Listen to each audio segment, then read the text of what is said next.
প্ৰিয় শ্ৰোতাবৃন্দ, জীৱনবাহীৰ সুৰলৈ আপোনালোকক পুনৰবাৰ স্বাগতম জনাইছোঁ।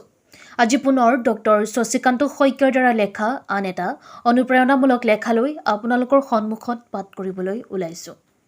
আজিৰ লেখাৰ শিৰোনাম আত্মপ্ৰতিফলন আৰু সফলতা। নিজক জানি বুজি লোৱাটো হ'ল সকলো জ্ঞানৰ আৰম্ভণি। যিসকলে নিজৰ জ্ঞানৰ পৰীক্ষা নকৰে সেইসকলৰ জীৱন কেতিয়াও জীৱনৰ যোগ্য নহয়।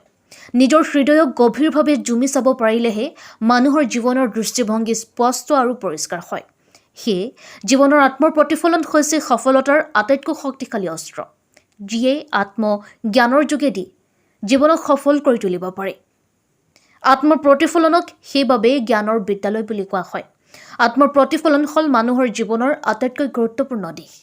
নিজৰ জীৱনৰ অভিজ্ঞতা, সিদ্ধান্ত আৰু আচৰণৰ ওপৰত গভীৰ চিন্তা ভাৱনা কৰা হ'ল মানুহৰ জীৱনৰ আত্মপ্ৰতিফলন।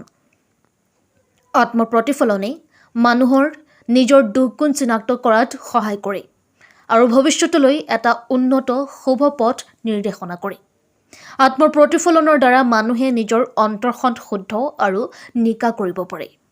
সফলতা মানে কেৱল বাহ্যিকতা অৰ্জন কৰাই নহয়, ই মানসিক শান্তি, আত্মতৃপ্তি আৰু জীৱনৰ প্ৰকৃত অৰ্থ বিচাৰি পোৱাৰ এক যাত্ৰা। সেয়ে আত্মপ্ৰতিফলন আৰু সফলতা দুয়োটাই এটাই আনটোৰ ওপৰত প্ৰভাৱ বিস্তাৰ কৰে। আত্মপ্ৰতিফলনৰ ফলত নিজৰ ভুলবোৰ চিনাক্ত কৰি তাৰ পৰা শিকাৰ সুযোগ দিয়ে। মনৰ গভীৰতালৈ দৃষ্টি দিয়াৰ এক অনন্য অনুভৱ লাভ কৰিব পাৰি, যাৰ ফলত জীৱনৰ সিদ্ধান্তবোৰ বেছি সচেতন আৰু যুক্তিযুক্ত হয়। নিজৰ গুণ আৰু দুৰ্বলতা বুজিব পাৰিলে মানুহে নিজক সলনি বা পৰিৱৰ্তন কৰিবলৈ সহজ হয়। সততা আৰু নৈতিকতা বজাই ৰাখিবলৈ আত্মপ্ৰতিফলনে মানুহক অনন্য শক্তি প্ৰদান কৰে, যিয়ে অন্তৰাত্মাৰ সৈতে বাৰ্তালাপ কৰি জীৱনত সফলতাৰ মূল ভেটি নিৰ্ণয় কৰিব পাৰে। দৰাচলতে আত্মপ্ৰতিফলনে সদায় প্ৰশ্ন কৰাৰ পৰিৱেশ সৃষ্টি কৰে। মই কলৈ গৈ আছোঁ? কিয় গৈ আছোঁ? এইবোৰ প্ৰশ্নৰ উত্তৰ আত্মপ্ৰতিফলনৰ যোগেদি লাভ কৰিব পাৰি। পৃথিৱীৰ মহান আৰু সফল ব্যক্তিসকলে আত্মপ্ৰতিফলনৰ যোগেদি জীৱনটোত সুন্দৰ আৰু ব্যতিক্ৰমী আদৰ্শৰে কাম কৰি সফল হৈছে। মহাত্মা গান্ধীয়ে আত্মপ্ৰতিফলনৰ প্ৰভাৱৰ ফলত তেওঁ দৈনন্দিন জীৱন পদ্ধতি সজাই লৈছিল আৰু দিনটোৰ কথাবোৰ লিপিবদ্ধ কৰি ৰাখিছিল। একেদৰে আমেৰিকাৰ ভূতপূৰ্ব ৰাষ্ট্ৰপতি আব্ৰাহাম লিংকনে নিজৰ দায়িত্ব আৰু কৰ্তব্য, নিজৰ ভুল গভীৰভাৱে চিনাক্ত কৰি দিনটো আগুৱাই নিছিল। ভুলবোৰ শুধৰোৱাৰ চেষ্টা কৰিছিল। সমাজত এচাম মানুহ জন্ম হৈ সমাজ আৰু জাতিৰ উত্তৰণ কৰাৰ অৰ্থে সেইসকলে সদায় নিজৰ জীৱনৰ মূল্যৱান সময়বোৰ আত্মপ্ৰতিফলন ঘটাই উত্তৰণৰ চেষ্টা কৰে। মানুহৰ জীৱনত সফলতাৰ মূল চাবিকাঠিয়ে হ'ল আত্মপ্ৰতিফলন। প্ৰিয় শ্ৰোতাবৃন্দ, আপোনালোকৰ সহযোগিতাই আমাক উৎসাহিত কৰি তুলিছে। গতিকে আপোনালোকলৈ এটি বিশেষ অনুৰোধ, আপোনালোকে যিমান পাৰে এই ভিডিঅ'টো শ্বেয়াৰ কৰিবলৈ নাপাহৰে যেন। জীৱন মানে কেৱল দৌৰি থকাটোৱেই নহয়। পুৱাৰ পৰা নিশালৈকে এচাম মানুহে কেৱল ব্যস্ততাৰে দিনটোৰ সময় অতিবাহিত কৰিবলৈ বিচাৰে। কেতিয়াও সেইসকল মানুহেই নিজৰ বিষয়ে, নিজে গ্ৰহণ কৰা পদক্ষেপৰ বিষয়ে ভাবি চাবলৈ আহৰি নাপায়।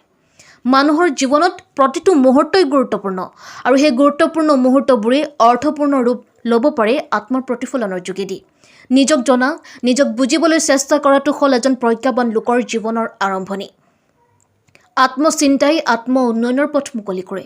আত্মচিন্তাৰ অবিহনে মানুহে কেতিয়াও আগুৱাই যাব নোৱাৰে। জীৱনটো সুন্দৰ, সুখ শান্তিৰ ৰূপত গঢ়ি তুলিবলৈ হ'লে প্ৰত্যেকজন মানুহে নিজকে আইনাৰ দৰে সজাই তুলিব লাগিব। আইনাৰ আগত যেনেদৰে এজন মানুহ থিয় হ'লে মানুহজনৰ হুবহু প্ৰতিবিম্বটো দেখা পায়, ঠিক তেনেদৰে আত্মপ্ৰতিফলনেই এজন মানুহৰ চিন্তা আৰু চেতনাৰ স্বচ্ছতাৰ পৰিচয় দিব পাৰে। পৌৰাণিক কাহিনী, গ্ৰন্থ আদিত আত্মপ্ৰতিফলনৰ বিষয়ে সুন্দৰভাৱে উল্লেখ কৰিছে। মহাভাৰতৰ কাহিনীত পাণ্ডৱৰ সৰ্বশ্ৰেষ্ঠ নায়ক অৰ্জুনেও কুৰুক্ষেত্ৰৰ যুদ্ধৰ আগতে আত্মপ্ৰতিফলনৰ দ্বন্দ্বত যন্ত্ৰণা ভোগ কৰিছিল। যেতিয়া শ্ৰীকৃষ্ণই তেওঁক গীতাৰ জ্ঞান দিছিল, তেতিয়া অৰ্জুনে নিজৰ দায়িত্ব আৰু কৰ্তব্য সম্পৰ্কে উপলব্ধি কৰিছিল। এনে আত্মবোধৰ ফলতেই অৰ্জুনেই কুৰুক্ষেত্ৰৰ যুদ্ধত শক্তিৰে অৱতীৰ্ণ হৈছিল। আত্মবোধ, আত্মপ্ৰতিফলনৰ ফলত অৰ্জুনে যুদ্ধ জয় কৰি নিজকে সফলতাৰ দিশলৈ আগুৱাই নিছিল। নিজৰ মন আত্মাক খুচৰি চোৱা, জুমি চোৱা কামখিনিয়ে আচলতে মানুহক সফলতাৰ দিশলৈ আগুৱাই নিয়ে।